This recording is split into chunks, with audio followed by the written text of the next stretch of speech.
Hello and welcome to Daily News Analysis by Spardha Lines. Today we picked up a couple of important articles from the Hindu, the Indian Express and Deccan Herald newspapers, which are very significant from your KAS examination and UPSC examination point of view. So what you should do is hit the like button, subscribe to our YouTube channel and also share it with your fellow aspirants so that you get your daily dose of daily news analysis. Let's get started and look into the first practice question and the first article for the day. The highest peak of Karnataka is BR Hills, Kumara Parvata, Mullayyanagiri, Skandagiri. The answer to this is Mullayyanagiri. Why have we taken this practice question? Because this article on the Hindu makes a reference to Mullayyanagiri, which is why we have taken this practice question. So from the preliminary examination point of view, remember Mullayyanagiri happens to be the highest peak in Karnataka and Mullayyanagiri is located in Chandradrona hill range. So it is Chandradrona hill range that Mullayyanagiri is part of Western Ghats of Chikmagaluru Taluk. It has a height of about 1925 meters. It happens to be the highest peak in the state of Karnataka. So this becomes very important from your preliminary examination point of view. So what is happening in the instant case? As we all know, Mullayyanagiri happens to be one of the places where there are a lot of visitors who come to this place. It is a place which is known for its nature's beauty, and as a result, many people would want to explore this place. Many people would want to enter this place and feel the beauty and embrace the beauty of nature. But as and when they do it, there are few individuals who also throw plastic. They also pollute this particular place in order to ensure that it does not become a threat to the wildlife in this particular locality. What have the officers decided? They have decided to declare Mullayyanagiri as a plastic free zone. So the Chikmagaluru Deputy Commissioner has proposed to declare Mullayyanagiri with effect from March, where one would not be able to throw plastic in this particular area. So in case they do throw, they may be penalized as well, or there might be imposition that can be laid on such individuals. So to make it a completely plastic free zone, what we have is a declaration that was made by Chikmagaluru Deputy Commissioner. And do note, when it comes to this area of Mullayyanagiri, it is part of the Western Ghats. It is source of many rivers including Kaveri, Kabini, Hemavati, Tunga and Bhadra. This can also be another important parameter where they can ask you a question that which of these rivers originate from the Western Ghats. So remember, we have Kaveri, Kabini, Hemavati, Tunga and Bhadra which originate from the Western Ghats. And Mullayyanagiri had also been part of the Bhadra Wildlife Sanctuary, and we have a lake called as Hiri Kolale Lake, which has been providing drinking water for Chikmagaluru, which was located at the foothills of the Mullayyanagiri. These are very important from your preliminary examination point of view. Now let's look into the next article for the day. Amidst gloomy scenario, agriculture sector gets slew of innovative schemes. The article here is speaking about the budget of the state of Karnataka, which was released by the Chief Minister of the state of Karnataka. So this announcement was basically into couple of areas.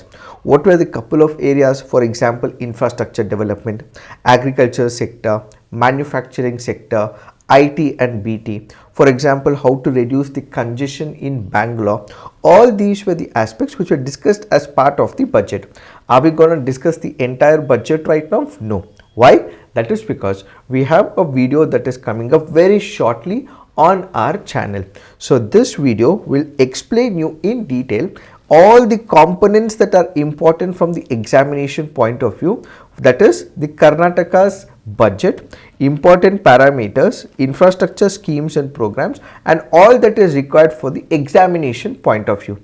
And in this particular discussion, what we will also have is that you would be able to ask questions. We will answer your queries as well. So in this particular backdrop, we will not be discussing the budget as part of our daily current affairs discussion. So you should be waiting and you should be asking questions during our budget session. But for now, all that you have to understand is that we have the state of Karnataka, which has come up with a program called as Karnataka Raita Samruddhi Yojana. Karnataka Raita Samruddhi Yojana basically promotes integrated and sustainable farming to boost the farmers' income. So in order to boost the farmers' income, in order to have sustainable agriculture, to boost the income of the farmers, what we have is this scheme that is initiated in the state of Karnataka. So an expert committee will also be constituted to basically understand how sustainability can be increased, how income of the farmers can be boosted over a period of time. But for the rest of the analysis about the budget, we will be releasing a video. You should be watching that as soon as it is released, and you can also ask questions as well. Now let's look into the next article for the day.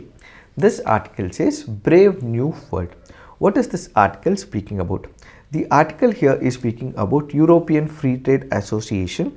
The article here is speaking about intellectual property rights.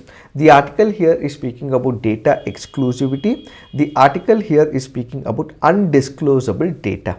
We have discussed about the European Free Trade Association the other day. We did also discuss in brief the idea of data exclusivity. So what does this article speak about? The article here focuses on the concept of data exclusivity and how India also has to revamp its structure of coming up with the innovational process. First, let us understand what is this concept of patenting, what is this concept of data exclusivity, what is this concept of undisclosed data, and then we will also understand what is the way forward with respect to India. First, we have to understand the concept of patenting. What exactly happens in a patent? Let's say, for example, there is a drug that is introduced or it is innovated. So what would happen in this particular backdrop? We have a particular company. This company would have invested huge amount of money.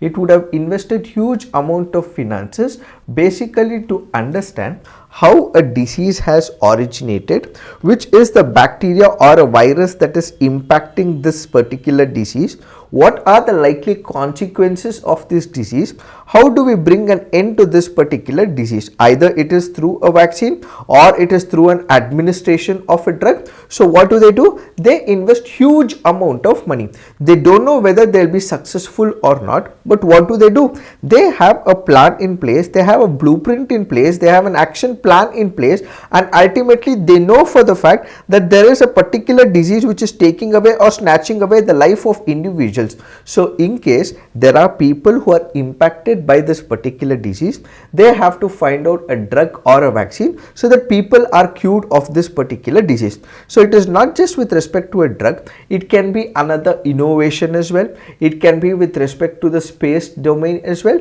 So there is a specific idea that there are few specific domains where it requires huge amount of money for the initial investments, hiring of the scientists as well as people, so that they can actually go about discovering why this particular issue has been persisting.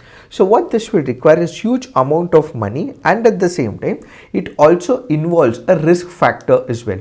What is this risk factor? The risk factor basically is they do not know whether they would be ultimately able to find the medicine or the drug for that particular disease. So it is a risk that they are taking. So they are making a lot of investments, they are taking a lot of risk as well. So in order to ensure that these people are able to generate profits once the discovery of the drug is done, what will happen? These people will be given a patent. Why patent?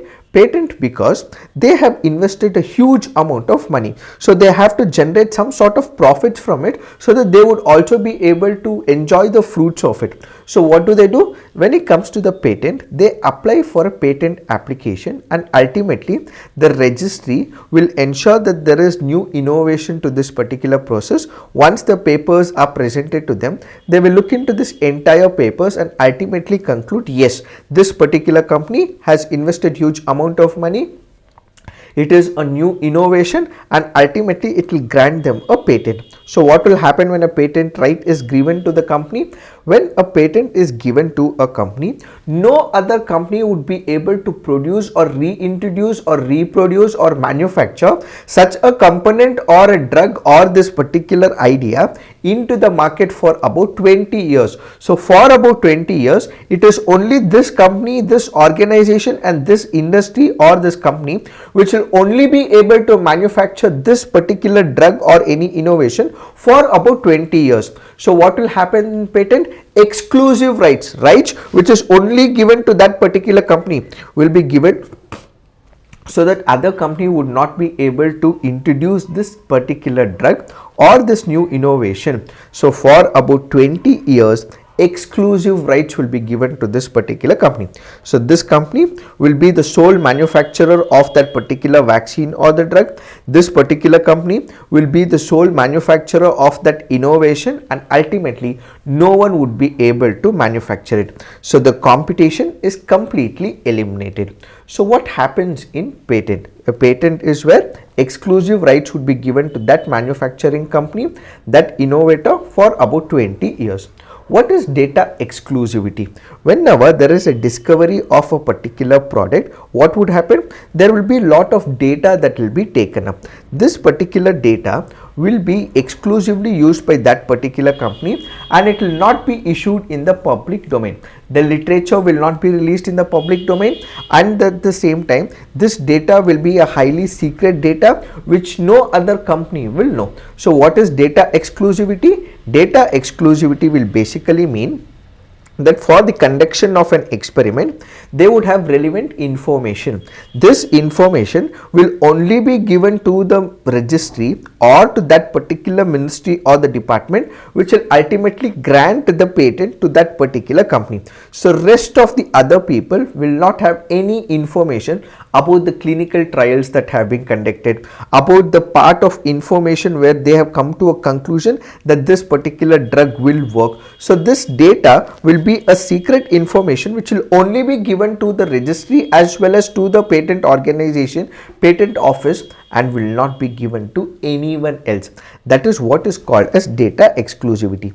Then we have something called as the undisclosed data. So what happens? Now this particular company has given information to the patent office. So this data is only with this company as well as the patent office. So this data is undisclosed data, data which is not released into the public domain. Why is it not released into the public domain? Let's say, for example, if this data is released in the public domain, there can be other companies which would also be able to manufacture, which would also be able to reverse engineer and ultimately come up with a cheaper product as well. So this company which has taken the risk and involved the money will not be able to generate the profits. So they would not release this data into the public domain.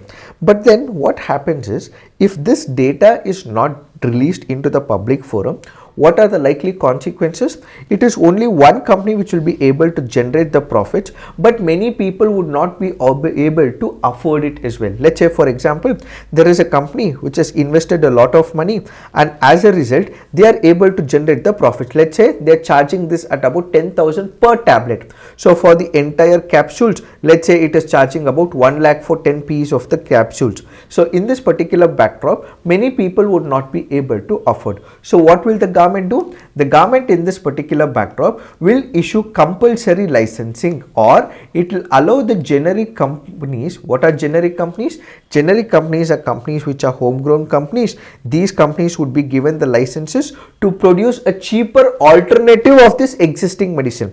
So for this medicine which would be costing about 10,000 per tablet, the government will say, we are giving you the permission under the Patent Act to come up with what is called as a cheaper version of this existing one in the form of granting compulsory licensing. So when compulsory licensing permission is given, what would happen? A cheaper alternative to the existing medicine will come out in the open. So this medicine which would cost about 10,000, an alternative to it, a cheaper version to it, will be released into the market. So this cheaper version that will be released into the market is what is called as generic version. And why is it being done? done? That is because the government now feels that many people would not be able to afford this tablet which is 10,000 rupees. So let's make it at 10 rupees, let's make it at 50 rupees, let's make it at 100 rupees. So a permission would be given by the government to the local generic company where they would be able to come up with an alternative, a generic version of the original version, a cheaper version of the original version with the same efficiency and efficacy, so that this can be released into the market so that many people would be able to afford this medicine, and ultimately the cure for the disease is also provided to the weaker sections of the society. So when compulsory licenses are given, these companies which are homegrown industries would be able to manufacture these medicines as well. What is the advantage of it? The advantage of it, these poor sections of the society would now be able to afford this medicine, and at the same time the out of pocket expenditure will also reduce over a period of time, or they may have to shell out huge amount of money in order to procure this particular disease. While India does this for its own citizens, what does India also do? Because it has this generic version of these medicine, it also starts exporting as well. When it starts exporting, what will happen? India will generate good amount of revenue because it is exporting, and at the same time it also creates a relationship between one country and another. When it makes this export, especially to the African countries, it is also generating revenue and at the same time developing the relationship. So what would happen if data exclusivity rights are taken off, if compulsory licensing is issued by the government to the for the manufacture of the generic medicines? This will ultimately ensure that poor sections are also uplifted because they would be able to buy these medicines, and we will also have is the exports. But then these companies which have invested huge amount of data will not allow this. Why? Because they've also taken the risk, they've also invested a huge amount of money. So the principle of data exclusivity which is given in this article basically says that such data will not be given by these companies. So what is this European Free Trade Association doing? They are planning to enter into an agreement with India. So you have about 4 countries in the European Free Trade Association, which is that we did discuss recently, but now what you have to do is put it on the comment section. So these 4 countries which are part of the European Trade Association is now planning to enter into agreement with India in such a way that this data exclusivity clause, this undisclosed data, will be part of this agreement. So if this undisclosed data is part of the agreement, this ultimately means it will hinder India's drug industry. Why? Because for the next 6 years, if at all India enters into this agreement, there will be no Indian company which can manufacture the generic version of this particular drug, and as a result we will not have our drugs which are generic in nature. So this is one part. When this happens, country may suffer is what the article says. Why? Because we would not be able to release the generic version. If we are not able to release the generic version, many people would not be able to buy this particular drug because there is undisclosed data which should not be given, data which is secretive in nature which will not be released into the public domain, and they would not be able to manufacture the generic version. So as a result, it will hinder India's drug industry, says this article. This is one part of the story. The other part of the story is, how long do we continue to invest on only the generic versions?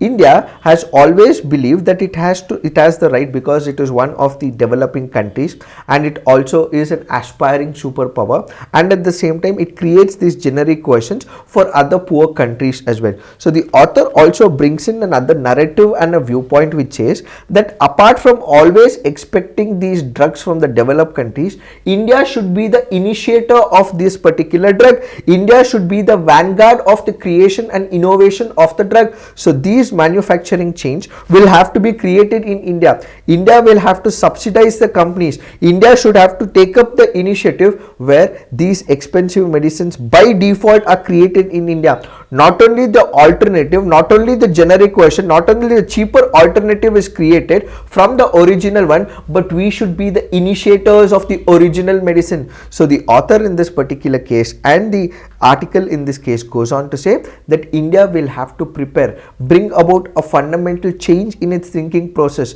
and will also have to start working substantially more on providing the fundamental research to incubate the local drug industries into the future. So apart from creating the generic version, apart from getting the compulsory licensing and giving permission to the local industries to go about reverse engineering and do create this part, what should India focus on? India should start focusing on coming up with its own version of original drugs, says this article. So it is this that we have to understand with respect to this article. Now let's look into the next article. This article says Torpedoes refueller aircraft in new deals cleared by the DAG. So we have the Defence Acquisition Council, which has accorded acceptance of necessity, which is the first step in the procurement process for proposals worth 84,560.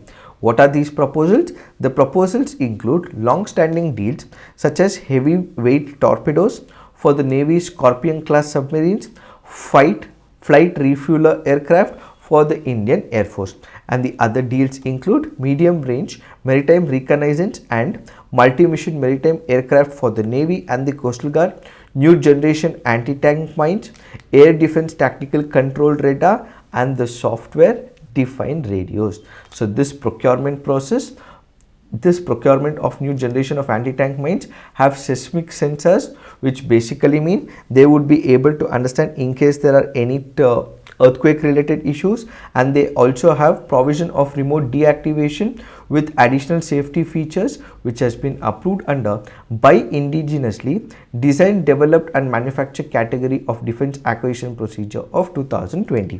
The DAC has also cleared the AON for sustainment support through repair replenishment for the 24 MH-60R multi-role helicopters procured by the Navy from the United States of America. So we have these MH-60 multi-role helicopters which are also procured from United States of America. These are very important from your preliminary examination point of view. Now let's look into the next article for the day. This article says coaching centers can't use misleading acts. What does this article speaking about? The article here is speaking about consumer protection. What exactly happens? There are a couple of institutes, coaching institutes of late. What do? They actually claim that this individual who happens to be the topper is a topper from their institute. So when they say that, they're not exactly giving the information. Was this person solely from that institute? Was this person, had this person taken the entire coaching, or is it only for the interview module? Is it only for the test series? What is it? Has not been clarified. That apart, there are many individuals who also go to the tuition centers. Why? Because they do want to understand how this entire process of examination work, and they also would want to crack as well. Let's say for example, there are about 1000 seats for that particular year, which the notification has been announced for.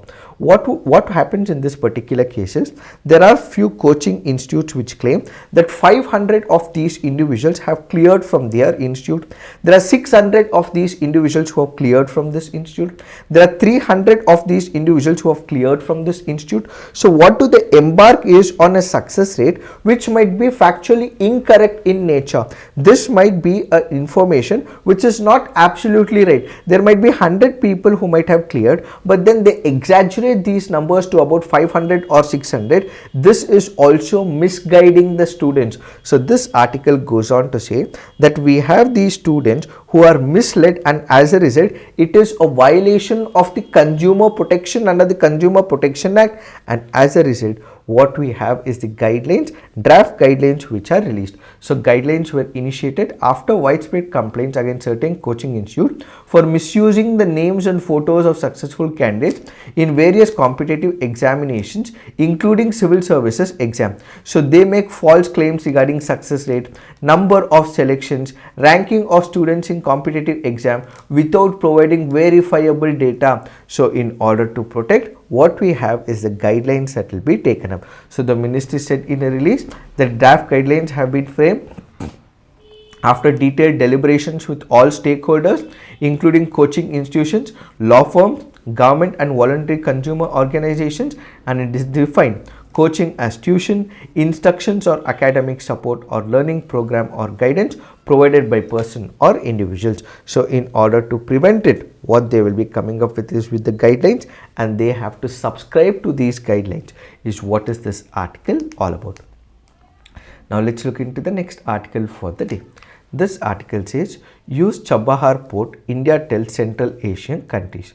The article here is speaking about regional dialogue of secretaries of security councils, national security advisors on Afghanistan. So what is it? This happens to be a dialogue process involving the national security advisors of countries in and around Afghanistan. So what will they basically do? They basically will discuss various issues related to Afghanistan. What exactly happened in 2018 and subsequently after that, we have United States of America, which has completely withdrawn from Afghanistan, and as a result the government that was existing during that particular period of time is no more in existence, and what we have is Taliban, which has taken over the governance in the country of Afghanistan. This ultimately means that there could be security related issues. This could ultimately mean there can be spillover effects of terrorism to other countries. In order to control and maintain and sustain these security related issues not haunting other countries or not having spillover effects, what we have is the security related experts from the countries who meet in this particular dialogue. Since Taliban has taken over, since it can have spillover effects to their countries, what we have is discussion related to Afghanistan. So this meeting is among the heads of the security establishments. Hence, it is not a protocol oriented meeting. It mostly discusses practical cooperation from intelligence sharing to information gathering to counter terrorism capacity building. So these security experts meet together, they discuss couple of modules together, and ultimately in case they have an information about a security threat, that information is shared with another country so that they can prepare for the counter terrorism related aspects. So what is this dialogue all about? This regional dialogue of secretaries of security councils or national security advisors on Afghanistan will basically speak about the spillover effects to their countries. They will speak about security related aspects, they will speak about terrorism, and they will also speak about other related issues that is surfacing in Afghanistan. For example, there can be human rights issues, or women are not allowed to study in Afghanistan.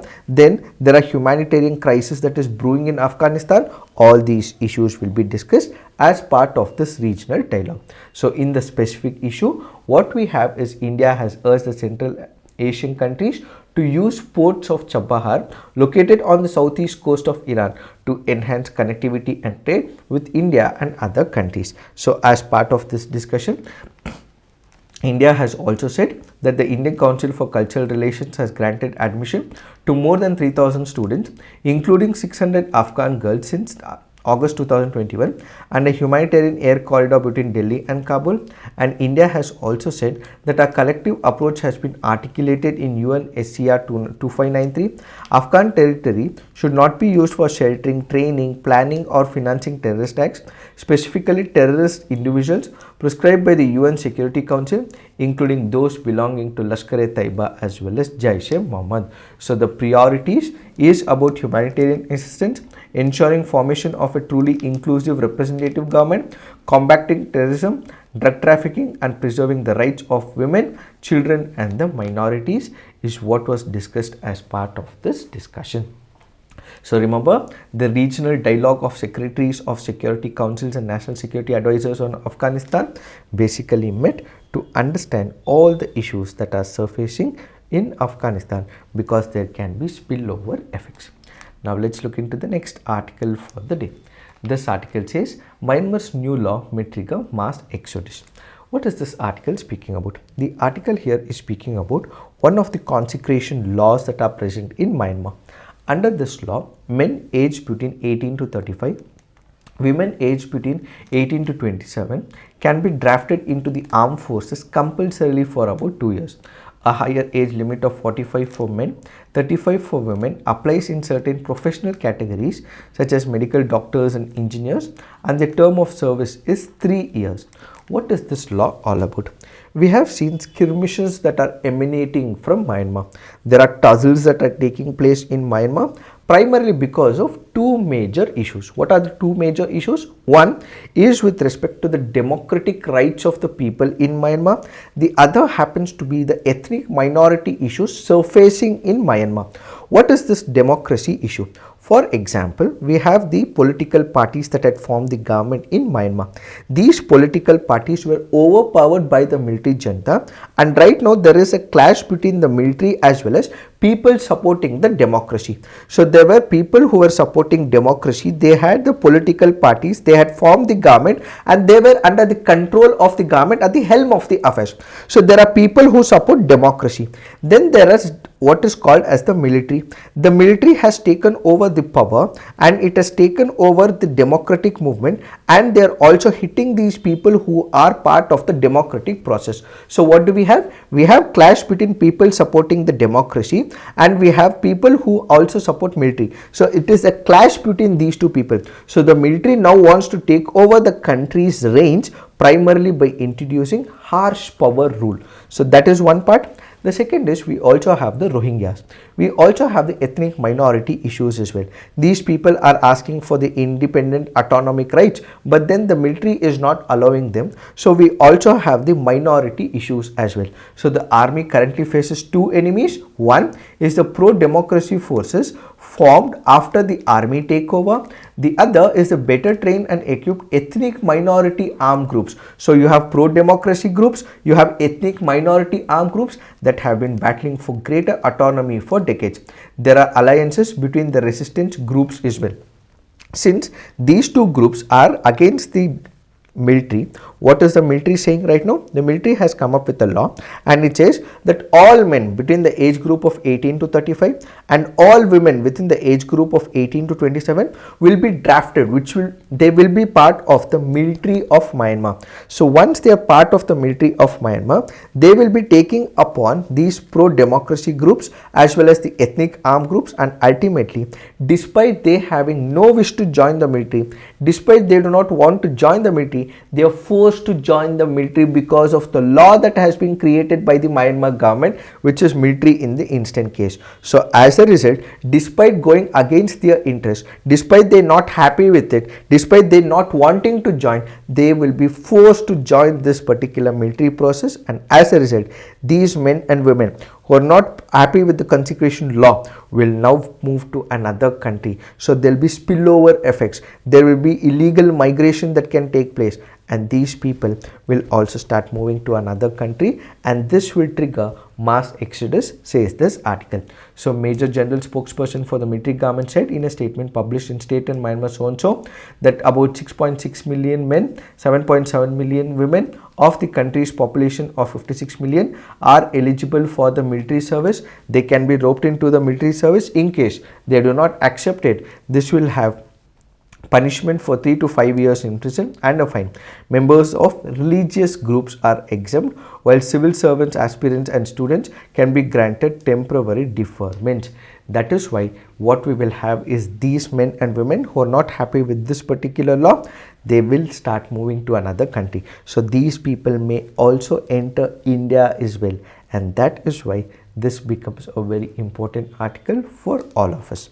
Now let's look into the image, which will clearly depict that there are pockets in Myanmar where there have been people who have been fighting against Myanmar junta, which is the Myanmar military. So you have it in Lashio, you have it in Loiko, you have it in Naipito, where there is armed struggle, armed clashes between the Myanmar military as well as the people in that particular locality. So what we will have is spillover effects, says this article.